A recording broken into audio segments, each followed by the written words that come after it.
You left it abruptly. Was that the right call? Was that deliberate or spontaneous? Pictures that was coming to my mind was hundreds of Bangladeshis being killed in the border by the Indian force. Ultimately start throwing punches or killing each other. What made you so confident that you'd fit into today's Bangladesh as a politician after spending so many years in the UK? It has definitely made me tolerant, and it has definitely made me think how we can also have systems in Bangladesh. Like, for example, we're thinking of interviewing one politician from the Awami League or one from the Jatiyo Party in some of the upcoming episodes. Politics should be off the street. We should be debating In the parliament. in the parliament, in town halls. Welcome to another episode of Election Conversations. I am Zunaed Rabbani, and in this special series, we sit down with MP candidates, policymakers, and changemakers shaping the next chapter of Bangladeshi politics.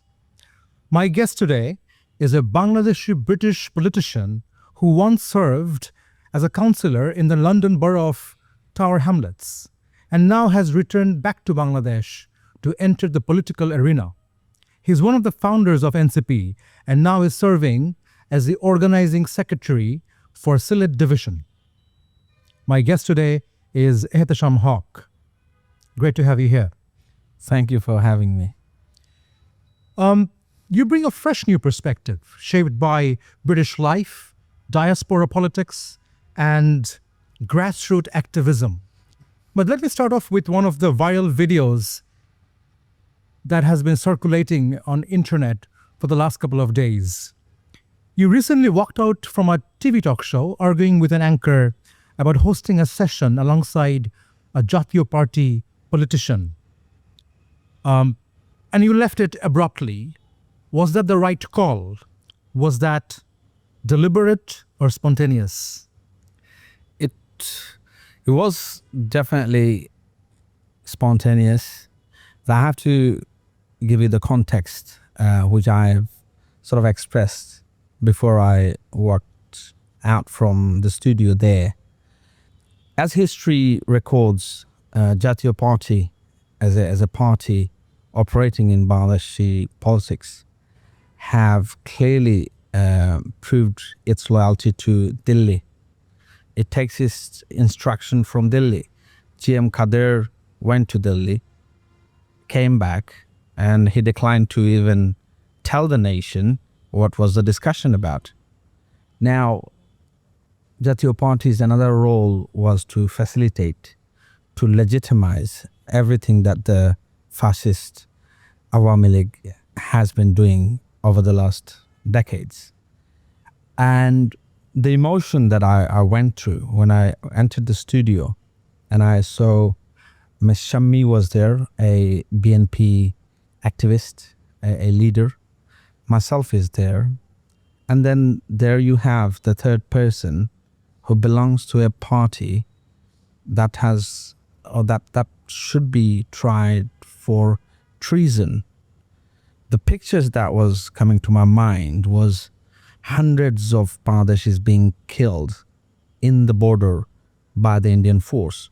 Just as we speak, I think over the last 6 or 8 days, 3 Bangladeshis has been killed. One near my border in Sylhet. So we know the role that our neighboring country is unfortunately playing or played in suppressing democracy in the country. And Jatiyo Party was one of its tools. So I wasn't comfortable in sharing the same platform with a fascist enabler. So, a sword and a neck, have a very different relationship. We, as representative of the victims of the fascist regime, shouldn't be sitting with a fascist enabler like Jatiyo Party or its leader. So it's very straightforward. Now, you brought about the question of tolerance. Now, of course, tolerance should be a key feature in politics and in political culture. But would I be or should I be tolerant to the political entities which I and you and the nation clearly know that are responsible for mass murder, are responsible for compromising my country's sovereignty, there I will not probably practice tolerance.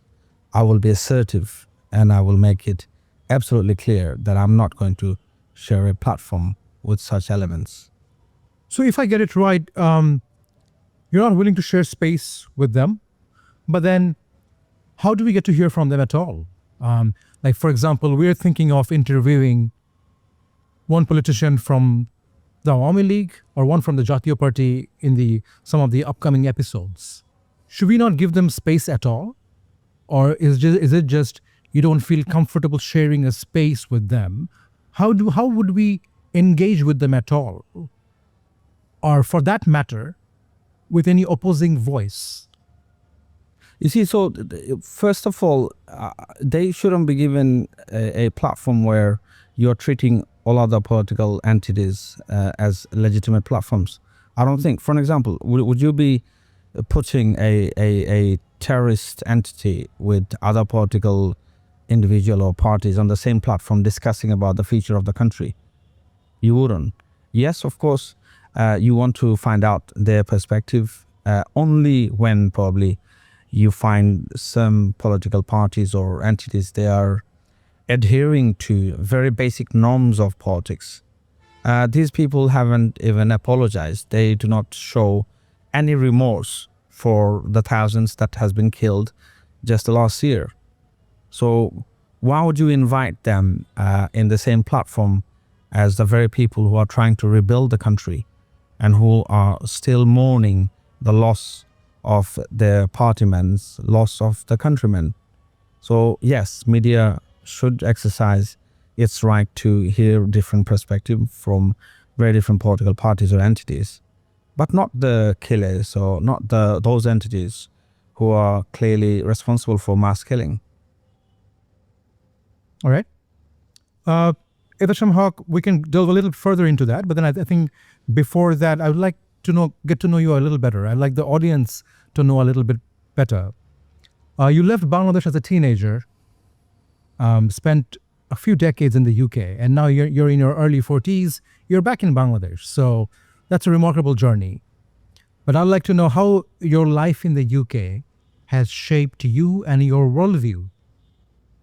Oh, very much. First of all, when I left, the leaving my motherland wasn't a choice for me. Just like other thousands of Siletis in Sylhet who feel, or whose parents feel, that sending their boys abroad is the only option for a better life. I'm just another story in that, big phenomenon in Sylhet. So I never really wanted to go there, but so every time in my journey in the UK, I was nostalgic, and I used to feel there will come a day I'll come back to my motherland. I'll come back to where I belong. Now, I'm grateful to the British system, especially British education system. I managed to gain knowledge. I studied international relations in London Met. I did a master's in management from Westminster Business School, and definitely my professional experience in the UK have shaped my understanding, my approach to the world, and how I want to get things done, etc. I'm grateful for that. My overall experience in the UK, so I lived there for 22 years. My ultimate highlight would be definitely being elected as a councillor. So I served my local constituents in Blackhall and Kiwi Town ward in Tower Hamlets. I've always been someone who felt that I need to do my extra bit to give something back to society. So I had the opportunity to be elected as a councillor in 2018. I served for one term. That really gave me a good experience of how politics should represent people, and how ultimately political system, or obviously in my case it was local government, is trying to listen to local people and trying to implement policies that ultimately reflects people's needs and people's challenges. That would be one. So my education, my political experience, my professional experience. I worked for the council, the very council I used to be a councillor of. Before that, I was a government employee, and I've seen how competent the local government there is in comparison to, let's say, Sylhet City Corporation or Dhaka City Corporation. So I often make contrasts between my experience in the UK and what I see in Bangladesh in terms of institutions. It has definitely made me tolerant, and it has definitely made me think how we can also have systems in Bangladesh where citizens' rights are fulfilled through politics, how our public service could be a lot better and a lot focused on improving people's life. I mean, even in the UK system, there are faults, there are rooms for improvement. But obviously, it's a first world country, it's a first class system. On the other hand, in Bangladesh, we still haven't developed our local government system as it should be. So that's another contrast that I make. But most importantly, what I never felt home. My home is here. I was abroad, so it feels good. It's been almost a year. Next month it will be 1 year. It has been a challenge. There is a term called myth of return. Like our forefathers, when they went to UK during the 80s or 70s, the social scientists tried to research the phenomenon, and they found that our forefathers always wanted to just earn money and come back to their own country, but it didn't happen. They, on the other hand, they managed to, or they had to probably to some extent, take their families abroad. So all the families in the Sylhet joined the uncles or parents or husbands, and we've got a big community there. My personal feeling is that I wanted to come home and serve my country. I wanted to serve the very people who gave me something. I went to school in Sylhet. I went to college in Sylhet. These Rishka pullers, drove Rishkas, to take me to wherever I wanted to go, and their lives are still the same. And if I have been given knowledge or experience by Almighty, I should try and give it back. And I see that is the purpose of my life. And obviously the July Revolution gave me the opportunity to really come back and be part of this transition that we're going through. Whenever the NRBs, they want to come back, it's a mixed bag. On one hand, there's a euphoria, enthusiasm, patriotism, and also the nature of giving it back to your homeland. On the other hand, they also meet harsh reality. Like you said, our public service is not at par with what you're familiar with. Our infrastructure and our dynamics are different in so many ways. What made you so confident that you'd fit into today's Bangladesh as a politician after spending so many years in the UK? You see, I wasn't looking for any comfort when I knew it was going to be hard. But what made it possible so far is my love for my country. And, I mean, this is me. I was supposed to know all the mango seasons, all the types of the mangoes. I'm supposed to be, roaming around here in the weather, excellent weather of my country. I'm supposed to hang around with my brothers and sisters and neighbors who are Bangladeshis, who, love me unconditionally. Yes, there will be, differences in terms of what cultural norms that I may have developed by living in the UK for 22 years. But I'm fortunate that I lived in Tower Hamlets, so I wasn't actually far away from home either. We have, for the largest population of Bangladeshi origin entire hamlets, 34%. So I was very close to home, but not just at home. Yeah. So I believe I'm coping well, and I think my mission ultimately helps me overlook many of the shortcomings or many of the anomalies in the country. So the positive sides are far more greater, or my love for my mission, like me building my party, a new party for the country, occupies my time mostly. So I don't have much time to really look into negativity. And also, even in the UK, it's not perfect. We have issues there.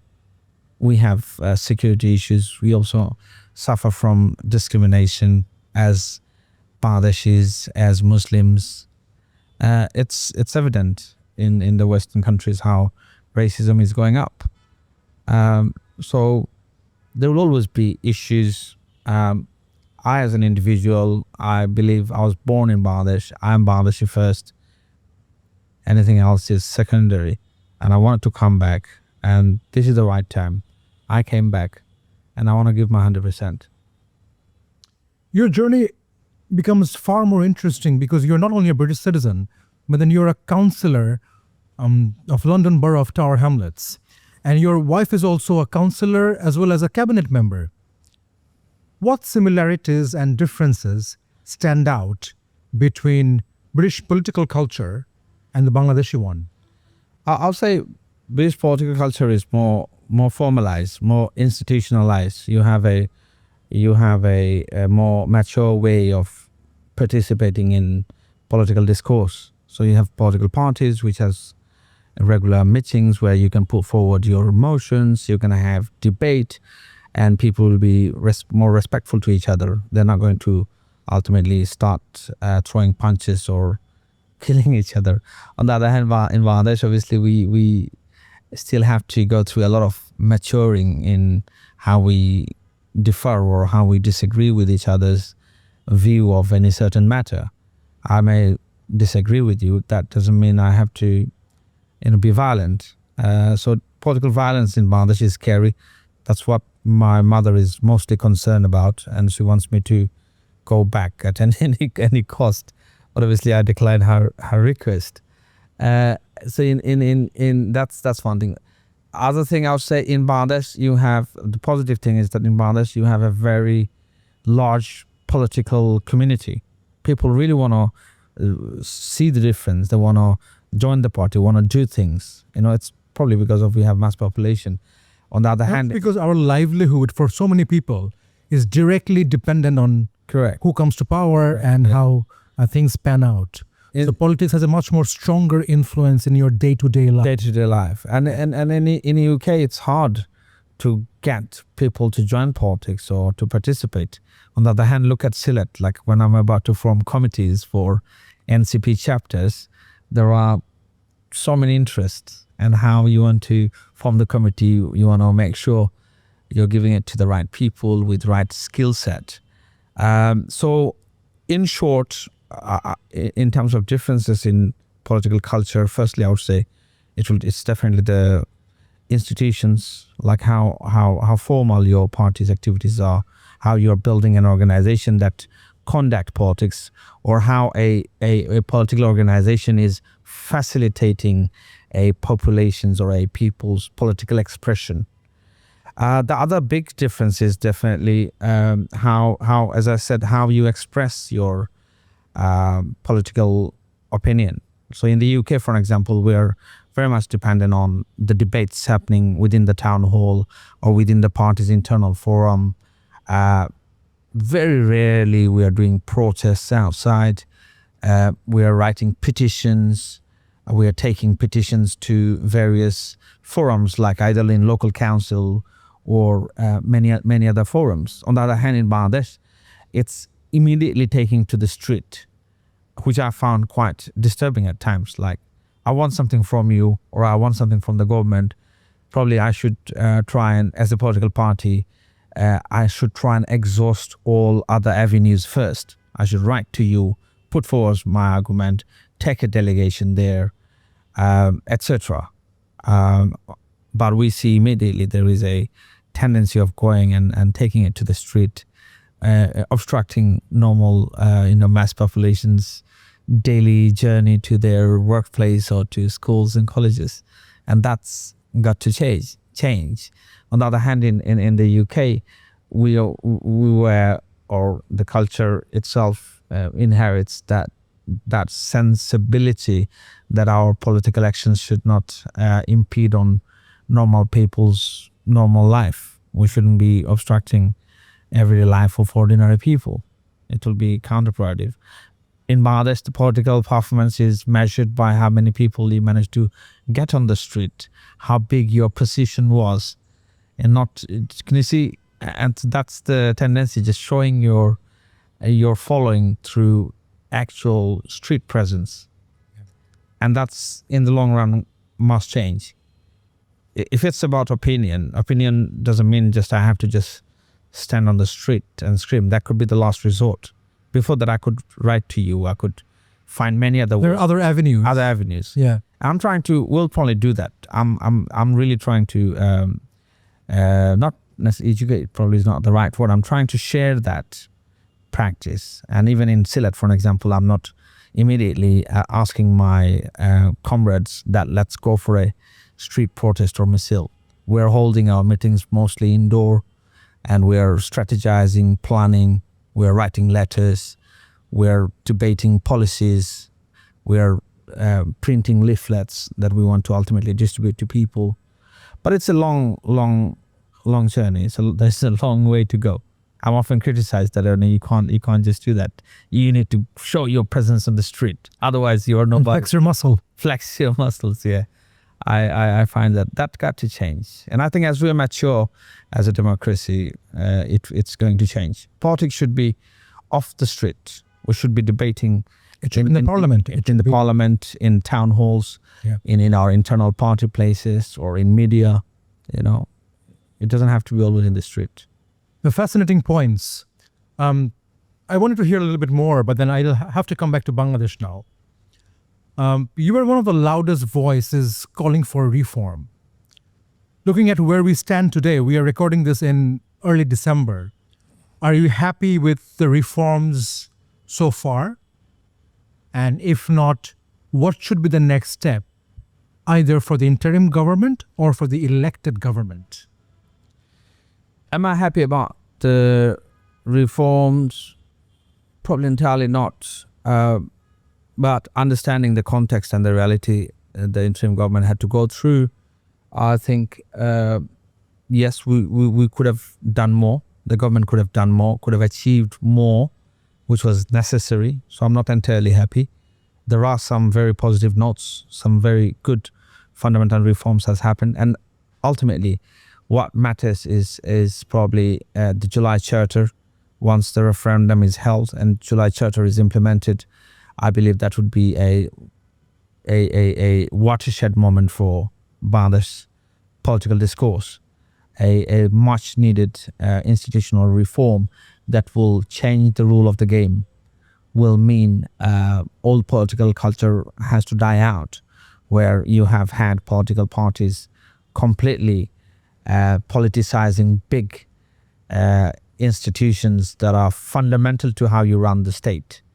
So that has been the argument over the year and a half in Consensus Commission. I wish the biggest political force like the BNP were positive about bringing about those change, but they obviously played typical political game to make sure that the rule of the game do not change so that they can enjoy power as much as Sheikh Hasina enjoyed. And that has been NCP's struggle to make sure that no, this time round, all these sacrifices made during July Revolution should not be in vain. We really want fundamental reforms. So we will see in election, the referendum will go through, and I believe as NCP, we will continue our struggle to make sure we have fundamental reforms so that the state institutions that are supposed to be tools for good governance are not necessarily just tools for a political force which wants to enjoy power amass wealth. So that's there. Next discourse, again, I believe this is an analogy I use.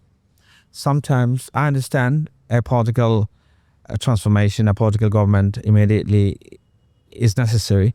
Many business community are concerned, rightly so, in terms of investment, stability, etc.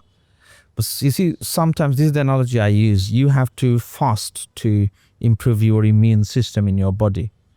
So as a 54 years old state, knowing our diseases, knowing the fundamental flaws that we have, I think giving it a bit more time to fix the rule of the game, having an individual like Dr. Mahdi Yunus and the current interim government would have served us well in the long run. Yes, it's a short-term pain, but probably I'm opting for, suffering in the short term for a long-term gain. So the reform was fundamental, is fundamental. We should definitely follow through. We as a party remain optimistic that in the referendum the July Charter will pass, and whoever forms the next government will ultimately implement those changes.